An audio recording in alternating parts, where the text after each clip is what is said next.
بسم الله والصلاة والسلام على رسول الله محمد صلى الله عليه وسلم. دمان والدين تي ولالها كسو دواذا compassion parenting.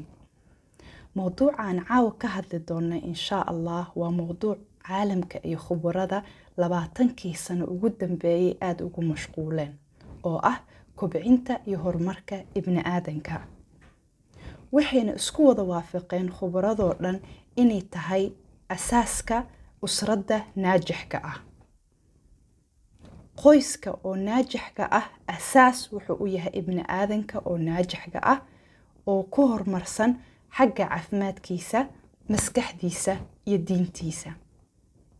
Mind, body iyo soul. marka waxaa muhiim ah inaan aragti cusub oo cilmi ah ku fiirino ama xiriiriyada aad u saameeya nolosha qoyska wanaagsan. casharkii hore waxaan ka soo hadalnay noocyada xiriiriyada ugu muhiimsan oo ibni aadanka u baahan yahay siduu nolol oo xasilooni iyo farxad leh ugu noolaado. xiriirka ugu muhiimsan waxaan dhahno oo koowaad waxa waaye waa xiriirka ibni aadanka la leeyahay Allah Azza wa Jal. xiriirka labaad waa xiriirka oo naftiisa la leeyahay. xiriirka saddexaad waa xiriirka oo qoyska oo ka bilaabanaya labada lamaano, xiriirka zawjka iyo zawjada isla leeyihiin, xiriirka waalidka iyo ilmaha isla leeyihiin, xiriirka ee qaraabada wada wadaagaan, xiriirka ee dariska wada wadaagaan iyo xiriirka bulshada guud ee isla wadaagaan.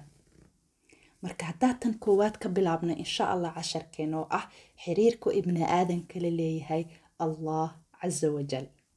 calaaqada oo ibni aadanka la leeyahay Allah Azza wa Jal haddaa sida diiniyan u fiirino dawaaba hadafka ugu muhiimsanaa oo Ilaahay Azza wa Jal noo khalqaday siduu Qur'aanka ku sheegayo wama khalaqtu al-jinna wal-insa illa liya'budun. marka hadafkan ugu horeeyaba waa inaa wanaajinaa calaaqada Allah Azza wa Jal ala leena ama xiriirka ala leena Allah Azza wa Jal. laakiin kasoo sokow taas maxay saameyn ku leedahay markuu ibni aadanka Ilaahay xiriirkiisa oo adkeeyo oo Ilaahay Azza wa Jal u sii dhawaado, maxay saameyn ku leedahay, maxaa faa'iidooyin ah oo ka helaya. Coach Maryan waxaan rabaa inaan ka hadlo saddexda faa'iidood oo ugu muhiimsan oo ibni aadanka ka heli karo markuu calaaqad ama xiriir wanaagsan la leeyahay Allah Azza wa Jal, oo ah xiriirka wanaagsan oo Allah Azza wa Jal la leenahay saameyn weyn waxay ku leedahay jirkeena, faa'ida jasadiya. saameyn kale weynna waxay ku leedahay nafsiyadeena iyo caatifadeena. faa'iidada saddexaadna waxa waaye waa faa'iido oo xagga ibni aadanka uu aad uga faa'iidayo siduu u kobcin lahaa communication and social skillskiisa, xiriirka iyo isfahamka bulshada. faa'iidada koowaad muxuu caafimaadkiisa iyo jirkiisa muxuu ka faa'iidayaa markuu Allah Azza wa Jal xiriir wanaagsan la leeyahay. tan labaad maxaa waaye faa'iidada oo nafsiga ah oo caatifada ibni aadanka iyo yacni dareenkiisa maxaa usii ziyaadaya, see usii wanaagsanaanaya markuu Allah Azza wa Jal xiriir wanaagsan la leeyahay. iyo faa'iidada saddexaad oo ah xiriirka bulshada iyo isfahamka bulshada. faa'iidada ugu horeysa oo ah caafimaadka jirkeena markii yacni xiriirka Ilaahay Azza wa Jal uu wanaagsan yahay saameyn weyn bay ku leedahay. scientist-yaasha ama culimada waxay sheegaan ibni aadanka markuu spiritual meditation sameeyo waxay saameyn weyn ku leedahay hormoonaadka jirkiisa. marka annaka muslim maadaama nahnay maxaa noo ah spiritual meditation? waxaa noo ah salaadeena aan si xasilooni ku tukano oo khushuuc ah ku tukano. waxaa noo ah intaa cabaar yar fariisano 15 daqiiqo 20 daqiiqo adkaaru sabaax, adkaaru almasaa, يعني أو أذكارتا كله تسبيح تحميد إلهي أما قرآن كاسي أو كويتا أو آخر السنة سي حسلونية أو آخر السنة أما حتى أدقي السنة تاسي سامين وين وحي كل هاي هرمونات كتشركينا.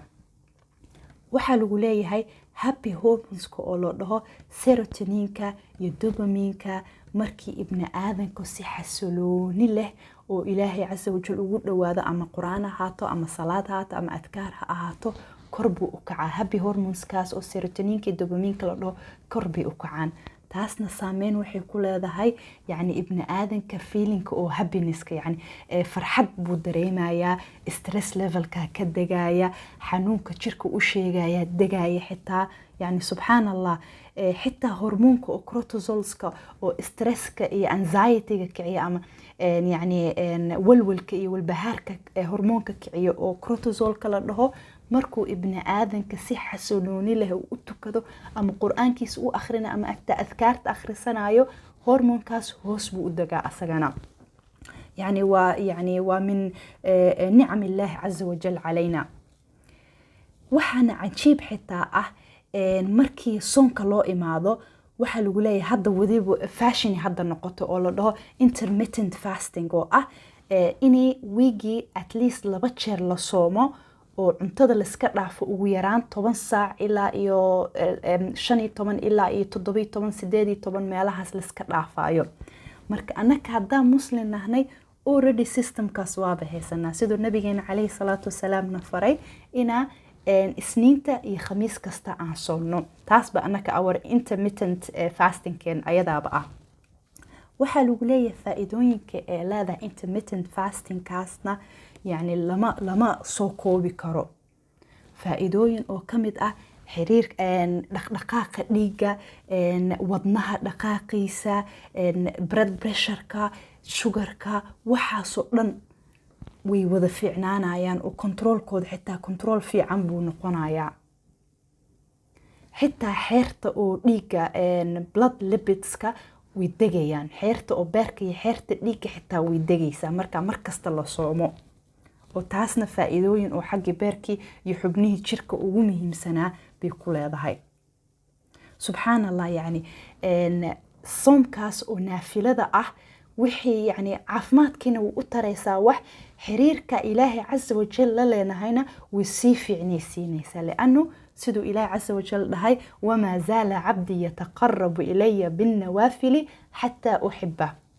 صيام الاثنين والخميس waxay kamid tahay nawaafilka ama waxyaalaha oo yani ziyaadada oo faradka sii dheer oo ziyaadada ah la iimaani kamid tahay.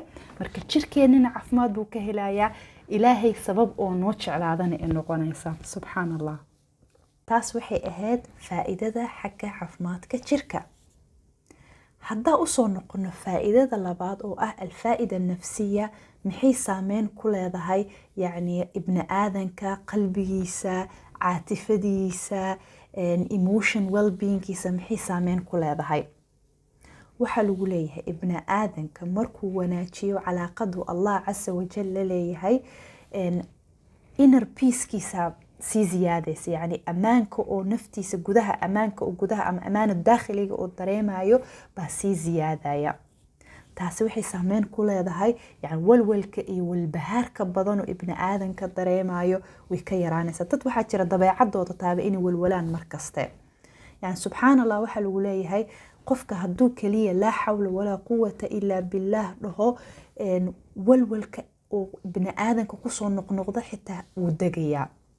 sidoo nabigeena calayhi salaatu wasalaam dhahay laa xawla walaa quwata ilaa billaah waxay daawo u tahay 99 cudur oo ugu yar tahay walwalka iyo walbahaarka. marka haddaa badsano yani it will be waxay noqonaysaa sabab oo walwalka badan ee ibni aadanka hoos u dego. tan labaad xitaa markuu ibni aadanka xiriir wanaagsan la leeyahay yani qalbigiisa sii jilcaaya, and especially qalbigiisa ibni aadanka inuu naxariista kusii badatana waa aad bay muhiim u tahay markii laga hadlayo xiriirka qoyska. yani arruxamaau yarxamuhumullah, dadka u naxariista ibni aadanka kale ayakana allah casa wajal baa u naxariista. waxaa jirta tajrubad oo iclaami oo famous ah, wariyo oo mashhuur ah wuxuu dhahay oo Axmed Shageer la dhaho, waxaa laga sameeyay wuxuu sameeyay experiment oo maskaxdiisa waxaa la cabiray markuu salaada si dhaqso u tukanayay iyo markuu si xasilooni leh oo khushuuc leh ay ku jirto u tukanayay. waxaa la arkay markuu sida khushuuc u tukanayay maskaxdiisa qaybta hore oo sheegaysa empathy iyo compassionka baa more yani si iftiintay. taas waxay ku tusaysaa yacni ibni aadanka raxmadiisa iyo naxariistiisa iyo qalbigiisa aba sii jilcaaya markuu xiriirka allah casa wajal uu wanaagsan yahay. suurat alfaatixa kale intee jeer buu ilaahay arraxmaan arraxiim ay kusoo noqonaysaa. marka raxmadana waa wax aad iyo aad u muhiimsan, ama aabba ahaado ama hooyaha ahaado inay ilmaha la qabaan, xitaa ilmaha markii waalidka uu soo weynaado inay u naxariistaan. haddaan usoo noqono faa'iidada laa xawla walaa quwata ilaa billaah siday saameyn ugu leedahay, especially qoyska oo dareemaya, yacni waalidka dareemaya ilmihiisa inay ka dayacmeen, ama peer pressure saaxiibo khalad intuu raacay, ama si kale, ama xitaa anything oo waalid kasta oo qabsan kara walwal iyo walbahaar xagga caruurtiisa. qisadan dhageyso. waxaa jira saxaabi la dhaho cawf bin maalik al-asjaci. cawf bin maalik asaga iyo xaaskiisa hal wiil kaliya lahaan jireen, wiilkaas oo maalik la dhaho. maalik wuxuu ka qayb galay qaswooyinku nabiga calayhi salaatu wasalaam aadi jiray. markuu kasoo noqday hadhow maalik kuma jirin dadkii soo noqday. markaas cawf sida aabba kasta ama waalid kasta walwali walbahaar haya buu wuxuu u cararay nabiga calayhi salaatu wasalaam. wiilkaygii waa raadiyey, kama helin dadka, wiilkaygii wuu lumay. nabiga calayhi salaatu wasalaam wuxuu dhahay isdaji, laa xawla walaa quwata ilaa billaah, badso adiga iyo xaaskaadaba. wuu usoo noqday cawf bin maalik xaaskiisii usoo noqday. markaas wuxuu dhahay nabiga calayhi salaatu wasalaam aniga adigaba wuxuuna dhahay fariista meel oo laa xawla walaa quwata ilaa billaah badiya. بس سيد أخرناين لا حول ولا قوة إلا بالله، لا حول ولا قوة إلا بالله. مصا ويلكودي أب أصلا نقضي سبحان الله. ويلكودي أو لبا حتى محالة لها أو حولة يو حولة بدن وتعسقي أو نول أو عفمات قبا أو لبا حولنا للصعدان أصلا نقضي.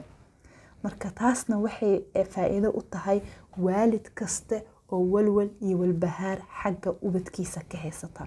laa xawla walaa quwata ilaa billaah waxyaalo badan bay naga caawinaysaa mental iyo emotional well-being keena iyo yacni walwalkaas camal. marka taas waa faa'iidada nafsiga ahayd aan ka hadalnay. faa'iidada saddexaad waxaan dhahnay waa alfaa'ida al-ijtimaaciya oo ibni aadankii xagga isfahanka iyo la xiriirka bulshada u wanaagsanaanaya. tanna waa xogaar waa mid cajiib ah sidoo nabiga calayhi salaatu wasalaam alxadiith alqudsiga siduu ku sheegay nabiga calayhi salaatu wasalaam oo dhahayo markuu dhahayo ibni aadanka ilaahay caza wajal markuu jeclaado ibni aadanka wuxuu u yeeraa jibriil calayhi salaam wuxuu ku dhahaa adigana jeclow ibni aadankaas waa jeclaaday adigana jeclow. jibriil asagana wuu jeclaadaa malaa'igtii ilaahay oo ahlu samaa joogtay buu u sheegaa wuxuu dhahaa ibni aadankan ilaahay baa jeclaaday anigana waa jeclaaday adinkana jeclaaday. yani xadiidka macnihiisa saas yani markaas taasi waxay saameyn ku leedahay markii uu ilaahay jeclaaday oo jibriilna jeclaaday oo ahlu samaa oo dhanna jeclaadeen. ilaahay muxuu u sameeyaa? ilaahay alqubuul fil ard buu u sameeyaa. ibni aadanka oo dhulka joogoo dhan baa waxaa gala qalbigooda inay ibni aadankaas ay jeclaadaan. يعني وابا يعني كريسمادا لا شيغا كريسما maxaa waaye waa ibni aadanka oo bulshada dhex gali kara oo la tafaahumi kara oo la dhaqmi kara oo dadkoo dhan jecel yihiin. marka anaka islaamika karismadeena maxaa ah marka ilaahay azza wajal u dhawaano jaceelka ilaahay azza wajal markuu qalbigeena ku sii bato sabab oo ilaahay azza wajal anakana noo jeclaadeen noqonaysa hadhow ibni aadankii oo dhan baa ku jeclaanaya. ibni aadankii oo dhan markay ku jeclaadaana taasi waxay ka caawinaysaa xagga dhexgalka bulshada iyo isfahankeena, especially markii laga hadlo dhexgalka iyo isfahanka qoyska. سبحان الله يعني markii labada lamaano oo ilaahay azza wajal ku xiran yihiin taasi waxay isku soo dhaweynaysaa qulubtooda isku soo dhawaanaya caruurtoodii baa u soo dhawaanaysa. marka taasna saameyn bay ku leedahay xiriirka iyo isfahanka qoyska maxaa la yiraahdaa markii ilaahay azza wajal u sii dhow yihiin. marka intaasa kusoo koobeynaa calaaqada ilaahay casa wajal noocyada xiriirka ugu muhiimsan bay kamid tahay oo ibni aadan kasta u baahan yahay siduu nolol wanaagsan oo farxad miiran oo u noolaado insha allah intaasa kusoo koobeynaa and then tan labaadna xiriirkii labaad noocii xiriirkii labaadaan kasii hadlaynaa qaybta soo socoto ahayd xiriirka oo ibni aadanka naftiisa la leeyahay intaasa kusoo koobaya insha allah والصلاة والسلام على نبينا محمد وعلى آله وصحبه وسلم. أتبعوا محسنتين.